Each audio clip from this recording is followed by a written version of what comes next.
after 7 years. Well, if you want that part removed, then I will. Perhaps it will give you more space for your kitchen. Nakangiting pagkausap niya sa kanyang client. I guess that would be nice. You've been a big help, Miss Chavez. Natutuwang papuri nito. Muli siyang ngumiti bago nagpaalam dito. Sinisigurado niya na lahat ng client niya ay nasusunod, lalo na pagdating sa disenyo ng bahay. 5 taon na rin niyang trabaho yon. Mas convenient lalo pat nasa bahay lang siya at walang kumpanyang sinusundan. Tapos ka na, anak. Pinaghanda na kita ng hapunan mo. Ani ni Yaya Lilit na sumilip sa kwarto niya. Ngumiti siya rito. Mabuti nga't nanatili ito sa kanya sa kabila ng kagaspangan niya sa ugali. Kung wala siguro ito noon ay baka namatay na rin siya sa gitna ng daan. Ito pang nagmakaawa sa kanyang manatili sa tabi niya sa malaking pagsubok na yun sa buhay niya. Nangako naman itong hindi natatawagin pa ang amo nito at hindi na makikipagkomunikasyon dito. Yun din ang dahilan kung bakit siya nagpursiging magtrabaho. Wala na siyang natatanggap na pera o kung ano simula noong lumipat sila ng bahay. Hindi siya nangihinayang bagkus ay napanatag ang loob niya na walang aaligid sa kanya. Tulog na po ba? Tanong niya rito noong makarating na sa kusina. Sinenyas nito ang kabilang kwarto at umaksyon ng natutulog. Ang kulit niya, nagmana sa'yo. Natatawang bulong nito. Napangisi siya. Napagod po siguro. Tumango ito. Hinintay pa siyang matapos at nagpumilit na hugasan ang pinagkainan niya kahit pa sinabi niyang siya na. Bandang huli siya pa itong napaalis sa kusina. Tahimik na lang siyang naligo at maingat na pumasok sa kwarto. Saktong paghiga niya sa kamay siya ring pagyapos sa kanya ng may katabaan at maliit na braso. Mommy? Mahinang usal nito. Pilit pa nitong minumulat ang mga mata, ngunit marahan niyang tinapik ang braso nito upang makatulog ito muli. Sleep, baby. Mommy's here. Bulong niya sa tenga nito. Humigpit ang yakap nito sa kanyang tiyan at kulang na lang ay ilagay ang buong katawan roon. Love, ikaw na Serenity. Inaantok na bigkas nito. Muli siyang dumakwang upang patakan ito ng halik sa noo. Mommy loves you so much, my baby girl.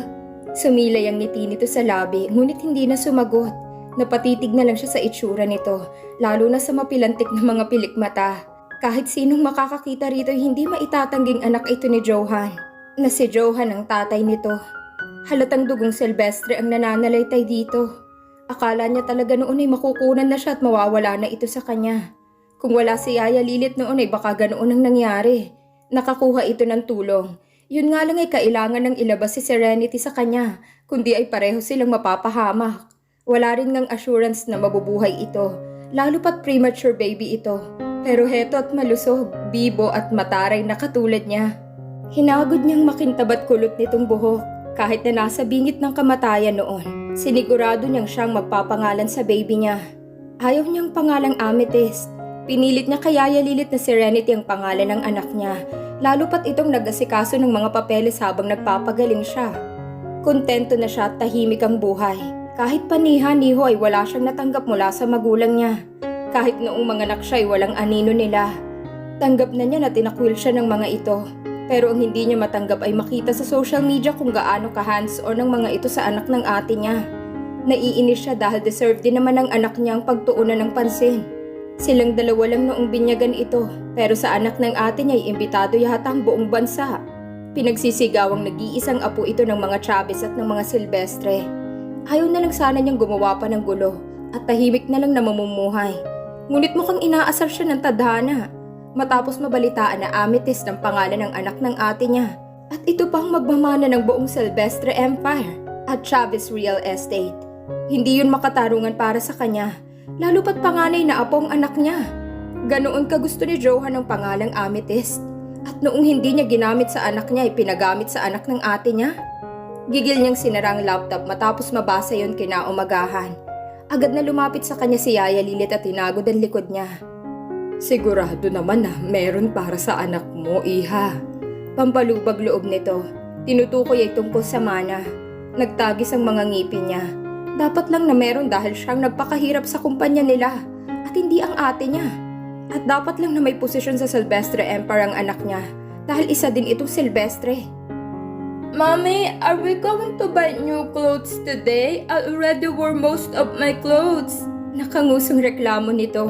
Bahagya siyang kumalma noong makita ito at agad na binuhat. Matangkad ito at may kabigatan pero hindi siya magsasawang buhatin ito. Hinalikan niya ito sa pisngi. "Good morning to you, baby." Pangaasar niya. Namilog ang bibig nito maging ang mga mata. Natakpan pa nito ang bibig sa huli. "Mommy, I forgot to greet you and Lola Lilith good morning." "Good morning, Lola." Pagbati nito kay Yaya Lilith na nasa tabi niya, humalakak ang ginang at hinalikan din sa pisngi ang anak niya. Humagikhik si Serenity at binalik ang halik kay Yaya Lilith. "Love you, Lola, and love you, Mommy." Sweet na bigkas nito. Natawa pa siya ng mahina at binaba na ito. Yun sigurong pinaka-priceless na bagay na hindi matatanggap ng mga magulang niya. Kung hindi lang siya pinaalis at kung kinamusta lang siya, malamang nakilala rin nila si Serenity. Napatitig siya muli rito. Kahit naiinis siya kapag nakikitang kamukha talaga ito ni Johan, nawawala naman yun kapag naglalambing na ito. "Please, Mommy, I want to buy new clothes. Bagong damit, tapos picture mo ko, Mommy." Request pa nito. "Sus, maghihirap ako sa'yo." Ngumisi ito sa sinambit niya, ngunit kumurap-kurap din. Namewang siya at kunwaring nag-isip. "Paano kung ganito na lang? Maligo ka na tapos ay aalis tayo mamayang gabi. Let's say we will travel outside the country. Sounds great, baby?" Tinaas baba niya pa ang mga kilay upang hindi ito maghinala. Bumilog muli ang mga mata nito. "Really, Mommy?" Noong tumango siya ay sumigaw ito sa galak bago tumakbo pabalik sa kwarto para mag-ayos. Siya naman ay sumeryoso at binalingan ng tingin si Yaya Lilith na nalilito sa narinig mula sa kanya. Nahipakiimpake ang mga gamit ni Serenity. Madaing utos niya. Namilog ang mga mata nito. "Huwag mong sabihing susugod ka roon." Seryoso siyang tumanaw sa bintana ngunit umangat din ang gilid ng labi niya. "Ipapakilala ko lang ang anak ko sa kanila. Mukhang nakakalimutan nilang buhay pa ako. At buhay ang sanggol na pinipilit nilang ibang ama." Malamig niyang bigkas na kinasinghap nito. "Iha, sigurado ka na ba rito? Ako ang kinakabahan sa'yo." Hindi mapigilang bulalas ni Yaya Lilith. Noong makarating na sila sa bansa, buhat nito si Serenity na mahimbing ang tulog. Sinalubong sila ng init paglabas sa airport, pero mas mainit ang galit na nararamdaman niya ngayon. Hindi siya papayag na walang mapunta ni pisong kusing sa anak niya. "Nay, kung kinakabahan ka, kaya na namin ni Serenity to. Isa pa, bukas pa lang ako pupunta roon. Sakto sa birthday ni Mommy." Umangat ang gilid ng labi niya. Sinadya niya talaga na marami ang tao. Hindi siya mamamahiya. Gusto niya lang ipakilala sa madla ang anak niya. Hindi rin siya nahihiya kahit pamalaman ng lahat na iisang tatay ng anak niya at ng anak ng ate Edela niya. Sa dami na ng pinagdaanan niya, aatras pa ba siya? "Sus Mariosep, ikaw na bata ka talaga. Baka atakihin sa pusong mami mo." Napailing siya at kinuha sa bisig nito si Serenity. "Akala ko hubay uuwi kayo sa probinsya." Balik na tanong niya dahil iyon ang balak nitong gawin pagbalik sa Pilipinas. Naningkit ang mga mata nito sa kanya. "Pinapaalis mo na ba ako para walang pumigil sa'yo?" Napanguso siya ng maliit. "Hindi, Nay. Sobra ng pag-aalaga mo sa akin. Baka lang na-miss mo nang sa inyo." Bumuntong hininga ito. "Kapag bumalik ako roon, hindi na kita mapagtatakpan sa kanya at hindi na rin ako makakapaglihim." Nangunot ang noo niya sa sinabi nito. Hindi niya maintindihan at tila para lang sa sarili nito. "Huwag mo na akong intindihin, Nay. Kaya ko na." Pagpupumilit niya. Akala niya hindi ito papayag pero matapos sila nitong ihatid sa kondo na binili niya, bumiyahe na rin ito paalis. Sinabi nga niyang bukas na lang dahil pagod pa ito. Pero hindi ito nagpapigil. Ngayon ay mag-isa siyang nag-aayos ng bahay. Pati ang isusuot nila bukas ni Serenity inayos niya na rin. Matchy light green flowy dress ang mga yon na may iilang disenyong bulaklak. Presko at hindi mainit sa balat. "Mommy, where's Lola?" Paus na tanong ng anak niya. Agad siyang ngumiti matapos makitang nakaupo na ito sa kama. Nilapitan niya ito at agad na hinalikan sa pisngi.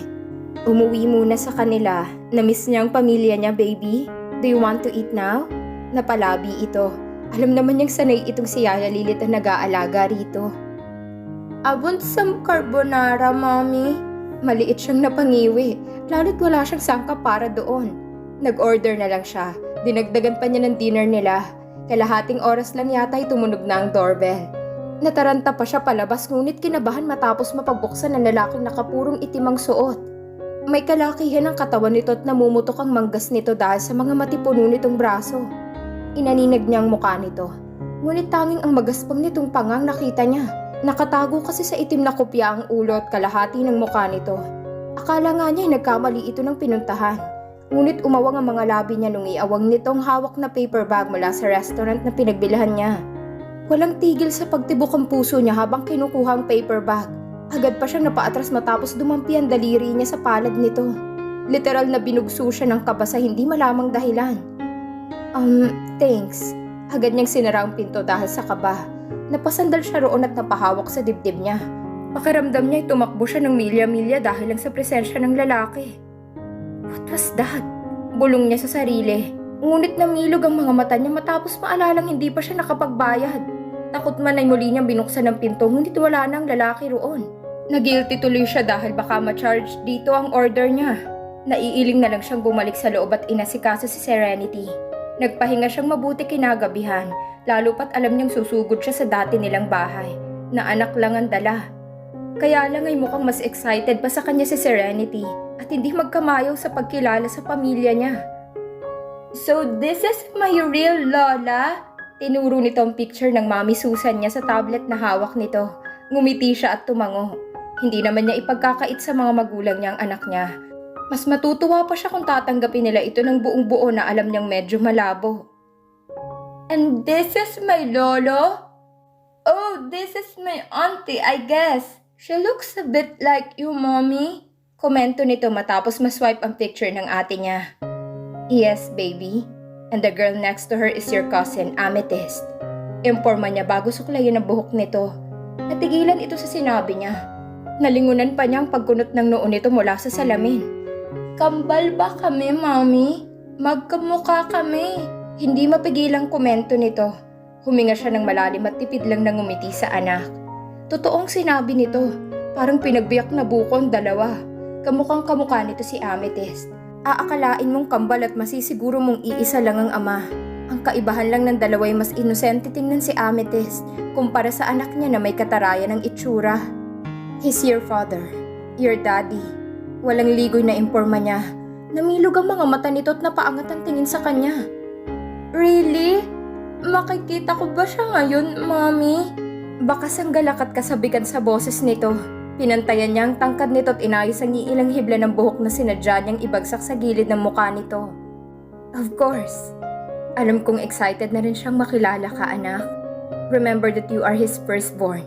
Panganay ka niya at tagapagmana. Ilang beses itong tumango at halos hindi makapaghintay. Sa biyahe lang ay tanong ng tanong na sinasagot niya na lang ng ilang impormasyon. Pagdating sa bahay nila ay tanaw na niyang maraming sasakyan.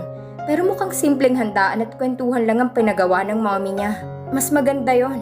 Mas intimate at siguradong mga kilala lang ang naroon. Mali, mga kilala ng mommy niya na siguradong magpapalipad ng balita pagdating niya.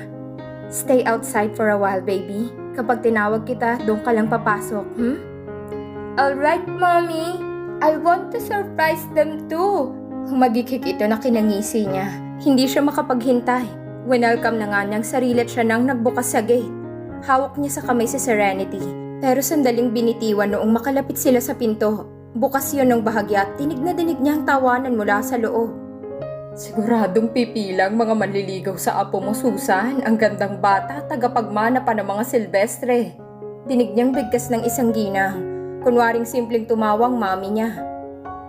Ano ka ba? Ang bata pa ni Amethyst para dyan. Sigurado hindi siya makapipili ng manliligaw at hindi basta papayag si Johan sa kung sino lang ang magustuhan ng apo ko. Nagkatawanan sila na lalong ikinainis niya. Mukhang nakalimutan na talaga siya nito. Tumikhim siya at muling pinaalala kay Serenity ang habilin niya kanina. Noong makitang maayos na ito'y pasimple niyang mas binuksan ng pinto. Umangat ang gilid ng labi niya noong makita siya ng isang ginang. Natigilan ito pero hindi nagsalita. Napatitig lang sa kanya kaya't marahan siyang humakbang. Tumutunog ang mataas niyang takong sa bawat hakbang niya. Natigil sila sa tawanan. Namilog ang mga mata ng iilan matapos siyang mapansin. Ngunit walang tatalo sa reaksyon ng mami niya na napanganga noong makita siya. Emilia, wala sa loob na bigkas nito na mas kinangisi niya. It's been a while, Mom. How are you? Mukhang gumanda ang buhay niyo rito. Mapait niyang bigkas. Napakurap ang mami niya ngunit tumikhim bago pilit na ngumiti sa mga bisita. Hindi ko nasabi na darating ang anak ko ngayong birthday ko. Paliwanag nito bago siya nilapitan. I'm glad you came home safe, anak. Bigkas nito bago siya hinalikan sa pisngi. Pinigilan niyang naiinis na damdamin at nakipagplastikan ng ngiti. Hindi ko makakalimutan ang birthday mo, Mami. Sa katunayan nga ay may regalo ako sa'yo. Umakto itong nagulat na nasiyahan. Tumawa pang ilang bisita na mukhang natuwa. Hindi ko in-expect ito, anak. Ang makita kay sapat na, anak. Madamdaming bigkas nito na alam niyang kasinungalingan. Mamaya kaya ay makatawa pa ito sa regalo niya. Ngumisi siya at nilingon ang pinto. Serenity, come here. Gusto kang makilala ng lola mo. Malakas niyang sigaw na nagpatahimik muli sa paligid. Lahat ng tao roon ay nakaabang sa pinto at halos mapasinghap noong sumilip mula sa pinto si Serenity. Happy birthday, Lola! Magiliw nitong bigkas bago tumakbo palapit. Dinig niyang pagkahulog ng baso. At noong lingunin niya ang inay para itong nakakita ng multo dahil kay Serenity. Oh my gosh, bakit kamukha siya ni Amethyst? Bulalas ng isang ginang bago magbulungan ng mga naroon. Lumakas ang bulungan sa paligid noong mas matitigan nila si Serenity. May narinig pa siyang nagsabi na totoong chismis sa kanya, na totoo na anak din ni Johan ang anak niya. Nanatili siyang nakataas ang noo kahit pa alam niyang hinuhusgahan na siya. Hinawakan niya rin ang mahigpit sa kamay si Serenity noong makalapit sa kanya. Hinarap niya ang ina na nanlalaki pa rin ang mga mata. Mommy, this is Serenity Silvestre, your first granddaughter. Malakas na pagdidiin niya na kinasinghap ng mga naroon. Gosh, anak din ba ni Johan ang bata? Tanong ng isang gina. Sasagutin sana niya yon kung hindi lang namutla ang mami niya. Nangunot ang noo niya noong hawakan nitong dibdib na tila hindi makahinga. Lalapit na sana siya ngunit kita na niyang ate Edela niya na patakbong lumapit. What is this commotion? Galit na sigaw nito ngunit natigilan matapos siyang makita. Emilia? Hindi makapaniwalang tanong nito. Umismid siya at hindi ito sinagot. Nilapitan niya ang ina na naghahabol ng hininga. Ilayo niyo ako rito. Hindi ako makahinga. Nahahapong bigkas nito. Tinabig ng ate niya ang kanyang kamay. At ito na mismong umalalay sa mami niya paalis sa sala. Napirme ang mga labi niya at matalim na tumitig dito. Hindi niya rin nagustuhan na unti-unti pinaalis na ng mga katulong ang mga bisita. Huwag mong sabihing natatakot silang masiwalat ang baho ng pamilya nila. Mommy, why do I feel like they don't like me? Malungkot na sambit ng anak niya. Mabilis niya itong hinarap at lumuhod upang magpantay ang tangkad nila. Hinaplos niya ang pisngi nito upang mawala ang lungkot nito. Don't think that way, baby. Nagulat lang sila. They were excited to see you, but shocked to see how beautiful you are. Sumilay ang ngiti nito. I want to talk to them, Mommy. I want to play with Lola and Lolo. Pilit siyang humiti.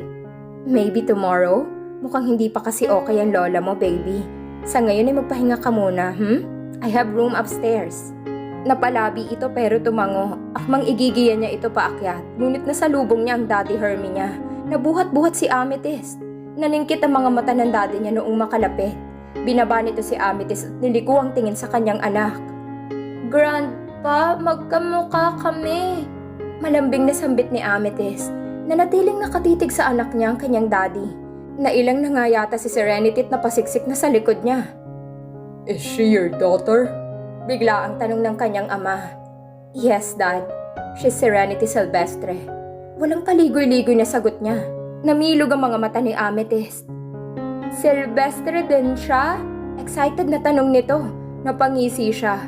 Gusto niyang itama yun at sabihing magkapatid sila. Pero ayaw niyang mabigla ang bata. Samahan mo muna ang pinsan mo sa itaas, Amethyst. Maglaro muna kayo. Utos ng ama niya. Doon palang muling sumilip si Serenity. Napakurap ito at lumingon pa sa kanya noong ilahad ni Amethyst ang kamay nito. Go, baby. I'll be just right here. Pangihikayat niya. Mami, tawagan mo ako kapag uuwi na tayo. Habilin nito na tinanguan niya. Pareho nilang sinundan ng tingin ng kanyang daddy ang pag-akyat ng dalawang bata. No wonder she is Silvestre. Sambit ng ama niya. I never lie, Dad. Kasalanan pa rin ang ginawa mo At ang anak mo'y bunga ng isang kasalanan. Matalim at gigil na singit ng ate Edela niya. Napalingon siya sa likod. Naglalakad ito mula sa kusina. Nakahalukip-kip. Sa likod nito ay ang mami niya na mukhang maayos na. It's not my fault, ate. Asawa mong lumapit sa akin at hindi ako. Huwag ka ng mga tuwiran dyan, Emilia. Bakit ka pa bumalik? Para ano? Sirain ang pamilya ko? Inis na ako sa nito. Napamaang siya tila umakit sa ulong inis niya. Naiintindihan naman niya na natatakot ito sa presensya niya at baka nga masira ang pamilya nito. Pero hindi ba pwedeng ibang pakay niya? Why do you think Johan cheated on you, ate? Siguro ay nilabas mong mga sungay mo. Pangiinsulto niya na kinalaki ng mga mata nito. What did you say? Akmang susugurin siya nito pero nahawakan ito ng mami niya. Mag-usap tayong mabuti tungkol dito. Huwag kayong mag-away, nakakahiya na nga ang nangyari kanina. Dadagdagan niyo pang sakit ng ulo ko. Sermon nito. Siyang napaira pero umupo pa rin sa sopa.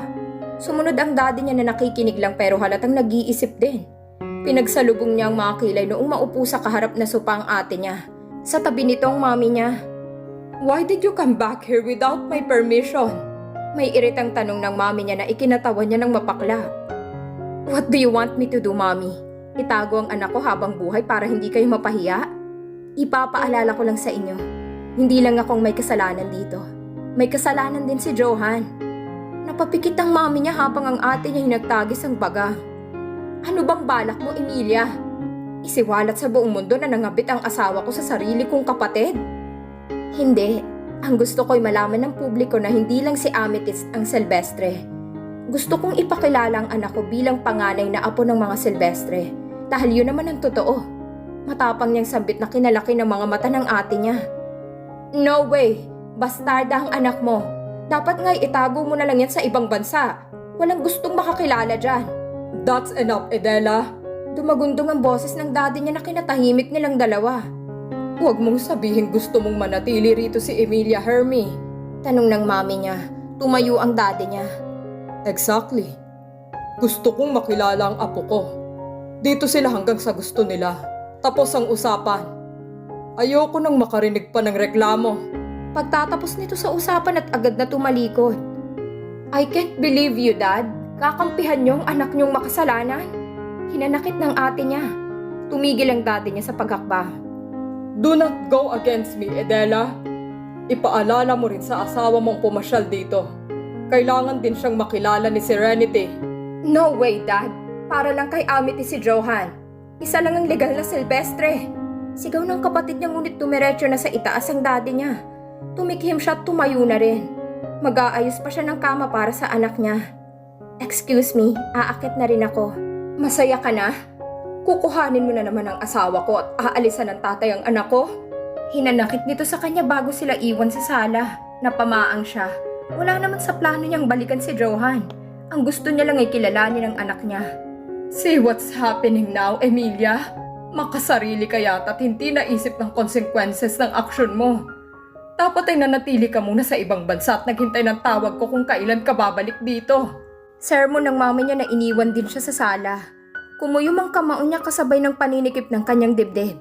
Gusto niyang sumbatan ng mga ito. Aasa pa ba siya natatawagan siya gayong hindi man lang siya kinamusta sa nakalipas na 5 taon? Napuno lang siya ng hinanakit. Imbis na magdamdam ay naglinis siya ng dati niyang kwarto. Ramdam niya ang pagkadisgusto sa presensya niya dahil hanggang hapunan ay walang sumabay sa kanya. Silang dalawa lang ni Serenity sabay na kumain. Amethyst is kind, Mommy, but she kept asking who was my father. Kwento ng anak niya noong mahiga na sila sa kama. She's just curious, baby. Do you like it here? Natahimik ito sandali. I don't feel at home, Mommy. Nalungkot siya sa narinig. Siya man ay ganoon ang nararamdaman. Naninibago ka lang, baby. Bukas ay makikipag-usap na sila sa'yo. What about I'll sing a lullaby so you can sleep? Ngumiti ito at tumango. Niyakap siya kaya't banayad siyang kumanta upang makatulog ito. Noong makatulog ito'y inayos niyang igat ini-off ang ilaw. Natigilan pa siya matapos makarinig ng kalusko sa veranda na nakabukas pa. Binugso siya ng kaba lalo pat 10 oras na ng gabi. Takot man ay unti-unti siyang lumapit doon. Sino yan? Lakas loob niyang tanong. Ngunit halos mapasigaw noong may humila sa kamay niya palabas ng veranda. Agad na may tumakip sa bibig niya. Tumama rin ang likod niya sa matigas nitong dibdib. At kahit hindi niya lingunin kung sino'y kilala niya ito. Naramdaman niyang mainit nitong paghinga sa bandang tenga niya. Sa klase ng bigat ng paghinga nito'y alam niyang galit na galit ito. How dare you leave me and hide my daughter, Emilia? Mahina ngunit nang gagalaiting tanong nito.